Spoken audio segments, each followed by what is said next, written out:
Let's just imagine the absolute worst-case scenario. The one from the movies. Sirens are blaring, a world leader is being rushed into a secure bunker because the nightmare has finally happened. Nukes are in the air. Today, we're going to dig into that terrifying question, using some really detailed strategic analysis to figure out what could actually happen. So here's the core question we're looking at. What if a crisis over Taiwan, something everyone hopes would stay contained, just spirals completely out of control? A standoff turns into a shooting war, and then the unthinkable happens. Could all of China's military power and incredible technology actually shield it from a nuclear strike? To get to an answer, we have to look at this in two totally different ways. First, we'll explore a so-called limited strike. The goal here isn't to wipe a country off the map, but to force it to back down. And the second scenario, well, that's the full-blown apocalyptic assault. But before we get into any of that, we really need to understand the shield China would be counting on. Right, so before we can even begin to test this shield, we have to understand how it's built. Because when you're talking about missile defense, there is one simple, unshakable truth. You absolutely cannot hit what you can't see. The source material we're drawing from puts it perfectly.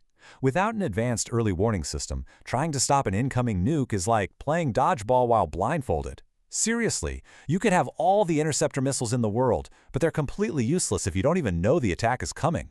That first step, just seeing it, is the most critical part of the whole thing.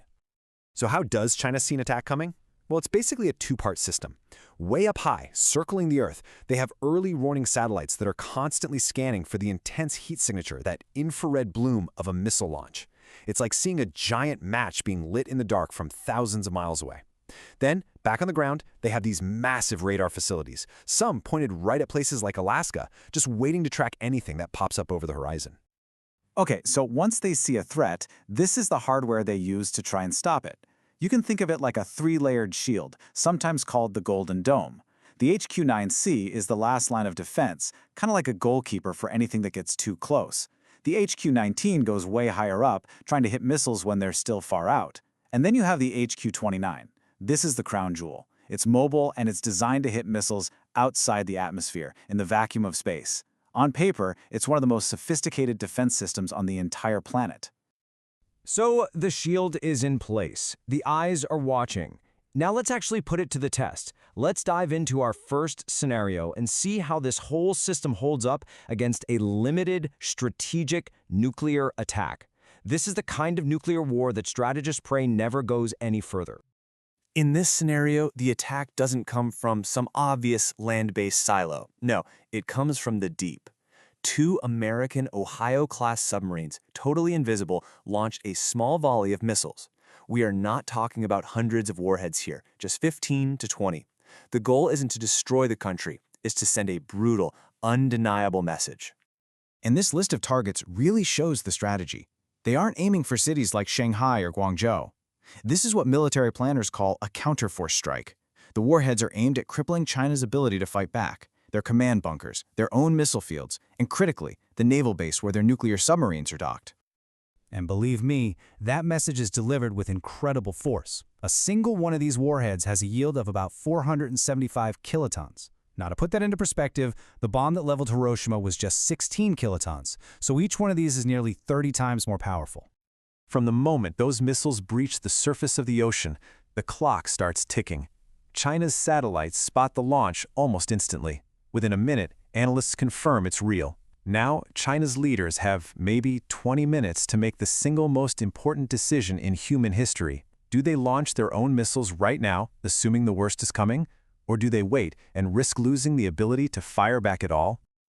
While that insane decision is being weighed, the defense systems are getting ready to act. Now, in ideal, super-controlled test conditions, systems like these can have an interception rate of about 85 to 90%. So, for this scenario, let's be optimistic. Let's say China's state-of-the-art interceptors perform at a really good 85% success rate. But this is where the absolutely terrifying math of nuclear war kicks in. An 85% success rate against 20 warheads means 17 of them are successfully destroyed way up in the cold vacuum of space. I mean, that sounds like a victory, right? But it means 3 warheads still get through. And this, right here, is the crucial point. Those three leakers that slip past the shield, they represent a combined explosive force of over 1,400 kilotons. That is roughly 100 times the power of the bomb dropped on Hiroshima, and it's now about to hit 3 separate critical targets. A successful defense still means devastation on a scale that is almost impossible to comprehend. So what's the final damage report? Immediate deaths are in the tens of thousands, mostly military personnel. Key assets are gone, submarines in port, a chunk of their ICBMs. But here's the single most important takeaway. China still has around 500 operational warheads. And critically, the submarines that were already out at sea survive. Their second strike capability, their ability to hit back, is still very much intact. So China takes a catastrophic blow, but it survives as a nuclear power. Okay, so that was the limited option. That was what passes for restraint in a nuclear exchange. Now, let's talk about what happens when all of that restraint just disappears. This is the scenario where the goal is no longer to send a message. The goal is total annihilation. The difference here is just staggering. We're not talking about 20 warheads anymore. We're talking about 250 to 300, coming from land, from sea, from the air. And the targets are no longer just military bases. Now the list includes economic hubs, power plants, and the most horrifying target of all, entire cities. Faced with an onslaught like this, China's Golden Dome, that sophisticated multi-layered shield, is simply overwhelmed. The screens in their command centers would just light up like a Christmas tree, tracking hundreds of incoming real warheads and fake decoys. It's impossible to track them all, impossible to prioritize. The math just doesn't work anymore. And here is the brutal reality of it all. China might even have more interceptors than there are incoming warheads.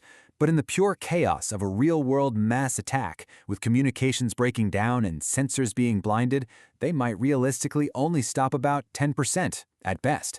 That means well over 200 nuclear warheads are going to reach their targets. The first warheads detonate over major cities. Beijing, with its 22 million people. Shanghai, with over 21 million. Each city gets hit with multiple warheads to guarantee complete destruction. When you add it all up, the most conservative estimates put the number of immediate deaths just in the first 24 hours. It's somewhere between 110 and 130 million people. That's like a third of the entire population of the United States gone in a single day. But the dying doesn't stop at China's borders. Not even close. All the soot and debris from hundreds of burning cities gets blasted high into the atmosphere, and it starts to block out the sun. Global temperatures plummet. Growing seasons around the world collapse. The global famine that results from this nuclear winter would, according to these scientific models, kill a minimum of 2 billion more people around the globe. So, after walking through these two unbelievably horrifying scenarios, what have we actually learned? It brings us to the final and, frankly, the most important part of this whole analysis, the inescapable conclusion of all nuclear strategy. And here it is. This is the ultimate takeaway. No physical shield, not America's, not Russia's, and not China's, can actually stop a full-scale nuclear attack. The technology is just overwhelmed by the simple math of the offense. The only thing that has kept this nightmare from becoming a reality for over 70 years is deterrence, the absolute, rock-solid certainty that if you launch, you will be destroyed in return. Which really leaves us with this one final question to ponder. Even if a country wins by striking first and destroying their enemy, they will still face a retaliatory strike that devastates their own nation, and they will trigger a nuclear winter that starves the globe. It forces us to ask, in a war like this, what would a winner even look like?